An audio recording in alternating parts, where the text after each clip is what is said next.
Hello दोस्तों, स्वागत है आप सभी के अपने चैनल आर के एक्सपर्ट क्लासेस में। तो आज के क्लास में हम लोग क्लास 10th के लिए साइंस यानी विज्ञान के 50 VVI ऑब्जेक्टिव क्वेश्चन देखेंगे जो आपके मैट्रिक बोर्ड परीक्षा 2027 में पूछा जाएगा। तो आप लोग इस क्लास में अंत तक बने रहिएगा। क्लास 10th के लिए साइंस यानी विज्ञान के हम लोग 50 VVI महत्वपूर्ण ऑब्जेक्टिव क्वेश्चन देखेंगे। वैसे ऑब्जेक्टिव क्वेश्चन जो मैट्रिक फाइनल परीक्षा 2027 के लिए सबसे महत्वपूर्ण है। और ये साइंस में फिजिक्स, केमिस्ट्री, बायोलॉजी ये तीनों से हम लोग 50 महत्वपूर्ण ऑब्जेक्टिव क्वेश्चन पढ़ेंगे। तो आइए फर्स्ट क्वेश्चन देखते हैं। आप लोग भी मिलाइएगा कि 50 क्वेश्चन में आप कितना क्वेश्चन सही कर पाते हैं। तो पहला नंबर क्वेश्चन यहाँ पर पूछा गया है कि निर्वात में प्रकाश की चाल क्या होती है। बताना है कि निर्वात में प्रकाश की चाल क्या होती है।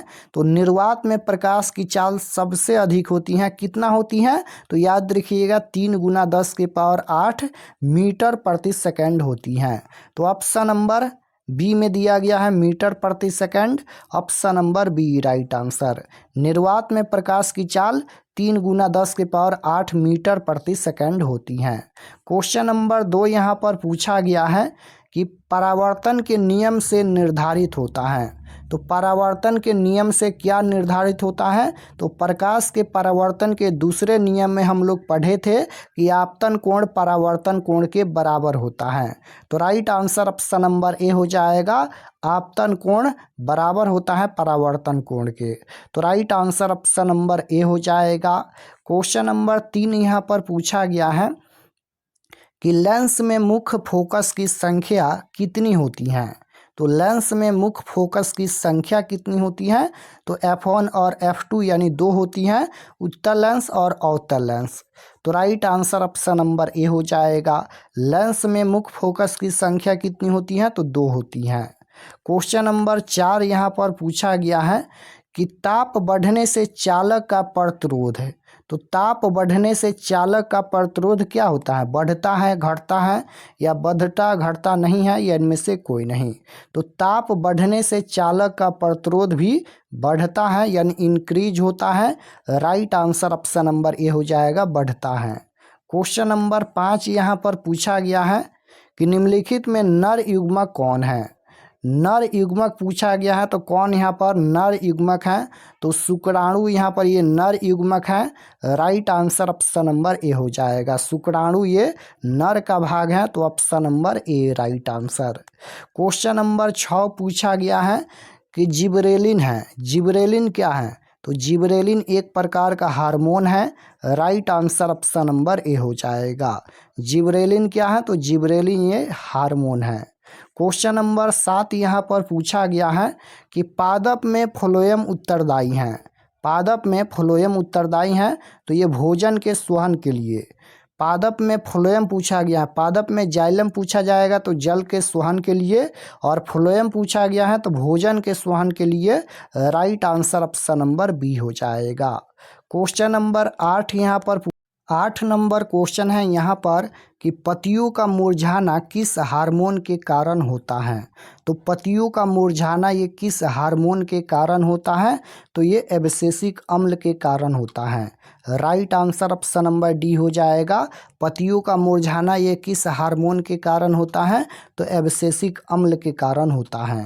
क्वेश्चन नंबर 9 पूछा गया है यहाँ पर कि 2 तंत्रिका कोशिका के मध्य खाली स्थान को क्या कहते हैं। तो 2 तंत्रिका कोशिका के मध्य खाली स्थान को क्या कहा जाता है तो सिनेप्स कहा जाता है। Right answer option number B हो जाएगा, सिनेप्स। क्वेश्चन नंबर 10 यहाँ पर पूछा गया है कि अलैंगिक जनन मुकुलन द्वारा होता है। तो अलैंगिक जनन मुकुलन द्वारा होता है, ये ईस्ट में होता है। Right answer option number B हो जाएगा, ईस्ट में।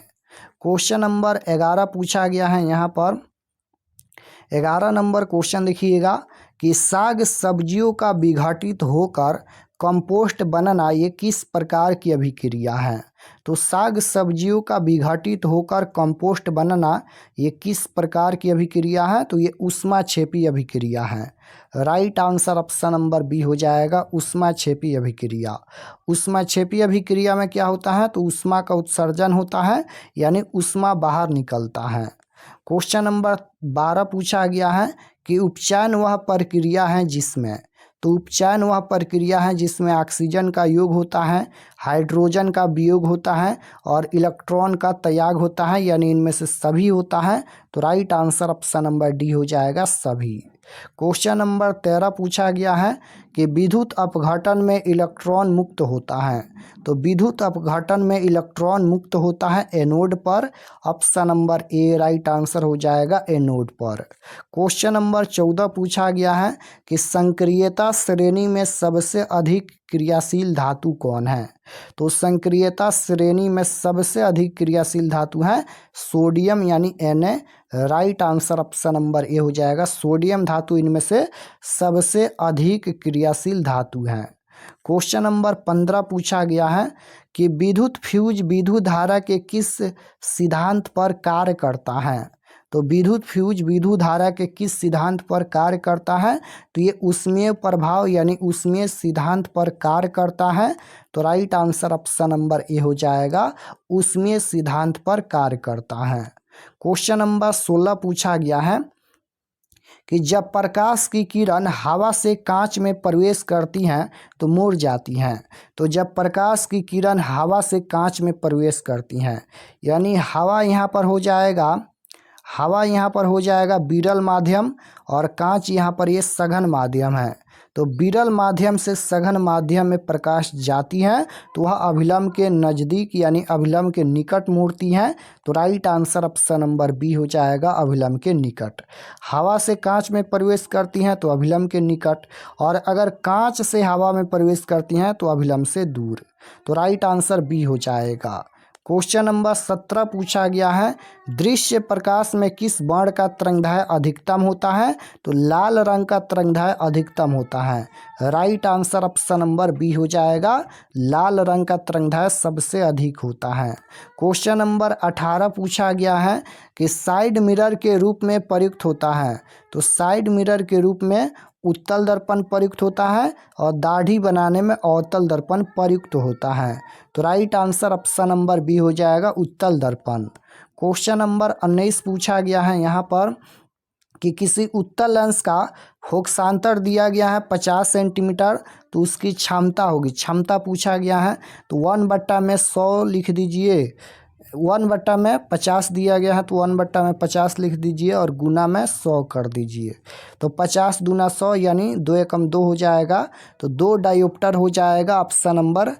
अब प्लस का होगा या माइनस का होगा? तो यहाँ पर देखिए उत्तल लेंस का फोकसांतर दिया गया है, तो उत्तल लेंस की फोकस दूरी धनात्मक होता है यानी प्लस का होता है, तो उसकी क्षमता भी प्लस का होगी। Right answer option number D, plus का 2 डायोप्टर। क्वेश्चन नंबर 20 पूछा गया है यहाँ पर कि किसी दर्पण से वस्तु को कहीं भी रखने से वस्तु के बराबर आकार का सीधा प्रतिबिंब बनता है, तो कौन सा दर्पण होगा?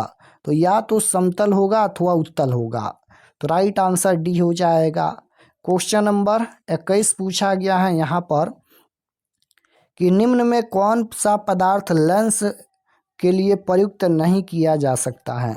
तो मिट्टी या पीतल लेंस के लिए प्रयुक्त नहीं किया जा सकता है। Right answer option number C हो जाएगा, मिट्टी और पीतल ये लेंस बनाने के लिए प्रयुक्त नहीं किया जा सकता है।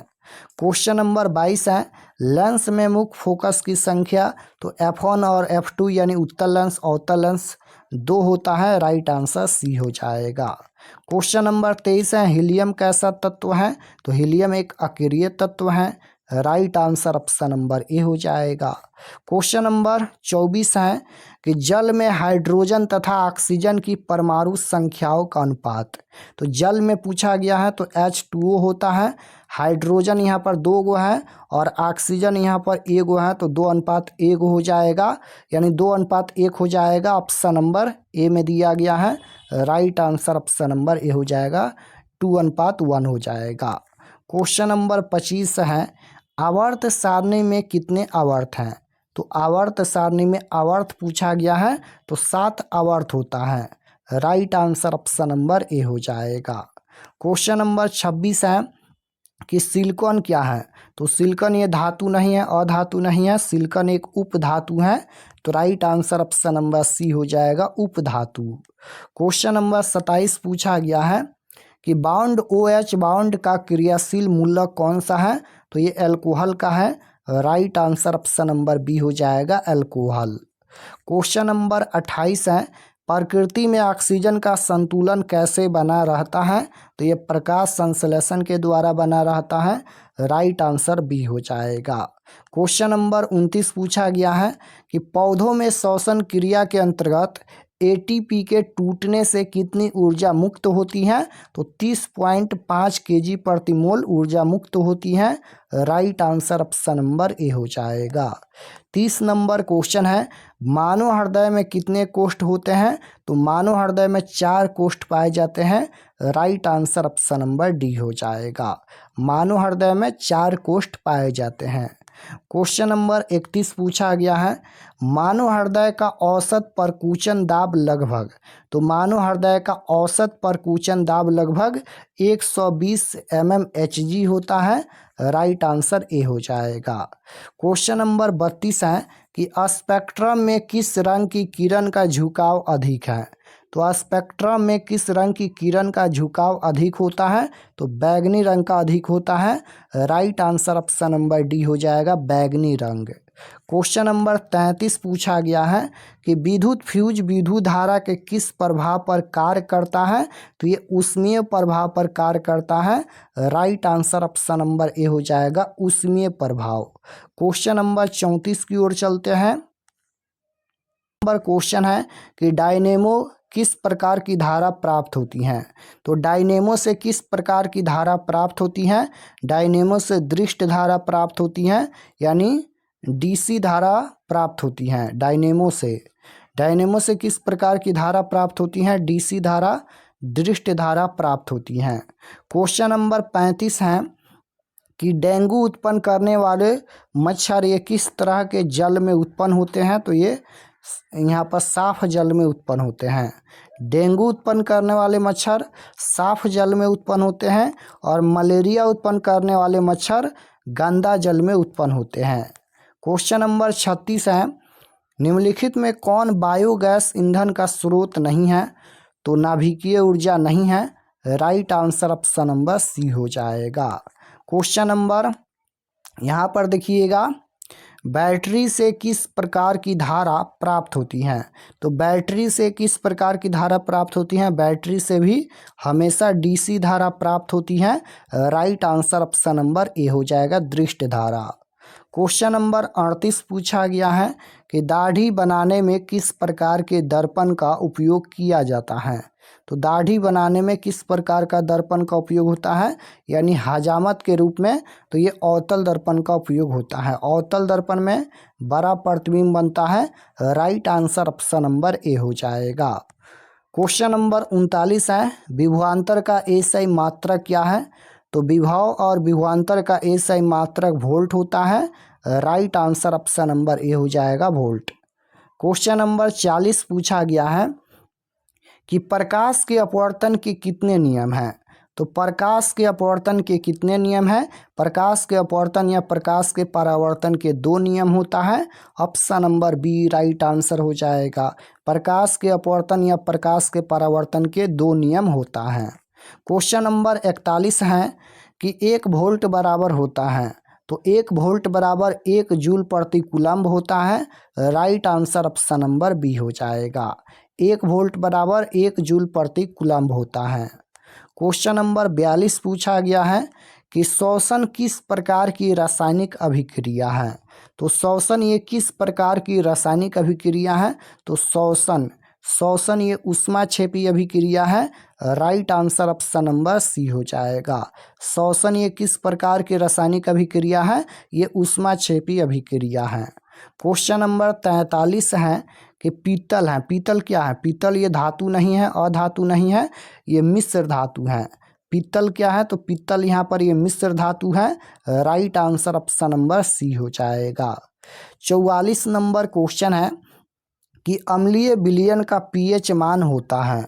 तो अम्लीय विलयन का पीएच मान क्या होता है?